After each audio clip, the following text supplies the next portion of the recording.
J'ai infiltré un service psychiatrique pendant une semaine. Je m'attendais à voir l'enfer et j'ai vu pire. J'ai vu des patients complètement délaissés, des patients défoncés aux médicaments à longueur de journée, des patients qui bavent, qui font des malaises, qui tombent. Je m'appelle Alexandre Massé-Dubois, j'ai 32 ans, je suis journaliste et j'ai infiltré un service psychiatrique pendant une semaine.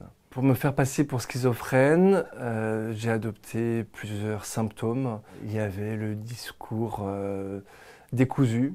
Quand je suis arrivé devant le psychiatre, j'avais un discours complètement incohérent. J'ai expliqué aussi que j'entendais des voix depuis 6 mois. J'avais expliqué que je fumais du cannabis, que mon père était schizophrène, parce qu'il y a un facteur héréditaire de la schizophrénie. Je ne m'attendais pas à un diagnostic aussi rapide. Je pensais que ça allait prendre plusieurs semaines, voire plusieurs mois, ou que le psychiatre n'allait pas croire à cette supercherie. Et finalement, au bout de 12 minutes, elle m'a demandé d'aller me faire interner. Je ne veux pas accabler le psychiatre qui m'a fait interner, il a fait son boulot. Aujourd'hui, il y a une responsabilité pénale qui peut engager les psychiatres. Donc le psychiatre qui m'a interné, je pense a bien fait parce que je représentais un danger, non pas pour les autres, parce que j'expliquais que les voix que j'entendais n'étaient pas menaçantes, mais je représentais sans doute un danger pour moi, donc je pense qu'il a bien fait de me faire interner. Je suis resté une semaine dans cette unité psychiatrique, dans un GHU du 19e arrondissement de Paris. De l'extérieur, on ne peut pas se douter une seule seconde de ce qui se joue derrière ces murs. On ne peut pas se douter une seule seconde du drame qui se joue derrière ces murs. C'est un immeuble de 4 étages.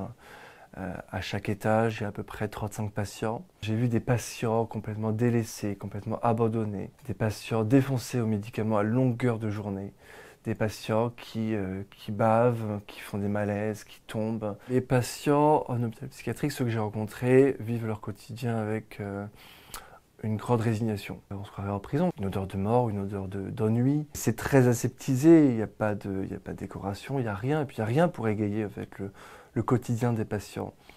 Il y a juste des murs blancs et un sol jaune et quelques chaises qui se battent en duel. Il y a un baby-foot 100 balles et une télé qui ne fonctionne pas. C'est tout. Faute de moyens, on va donner des traitements. Parce que donner des traitements, ça anéantit les patients, ça les met hors d'état de nuire. Et en fait, ça arrange tout le monde. En fait, on ne va pas les aider à se réinsérer dans la société. Ils sont abandonnés par la société, abandonnés par une société qui ne veut pas d'eux, qui les invisibilise, qui ne veut pas d'eux parce qu'ils ne répondent pas aux normes que la société veut nous imposer. Mais dans l'hôpital, ils sont aussi abandonnés. On gave les personnes de médicaments parce qu'on ne sait pas quoi faire d'autre. On ne sait pas les accompagner, on ne sait pas les écouter, on n'a pas les moyens. En fait, je pense que les infirmiers, comme les psychiatres, sont victimes eux-mêmes d'un système. Et au bout de 3 jours, moi, je m'étais convaincu qu'il fallait que je sorte de ce guêpier. Il fallait que je sorte la semaine suivante. Je ne pouvais pas rester plus. C'était dangereux. Donc je me suis préparé, je me suis apprêté et j'ai préparé tout un discours pour convaincre la psychiatre de l'établissement que j'allais mieux.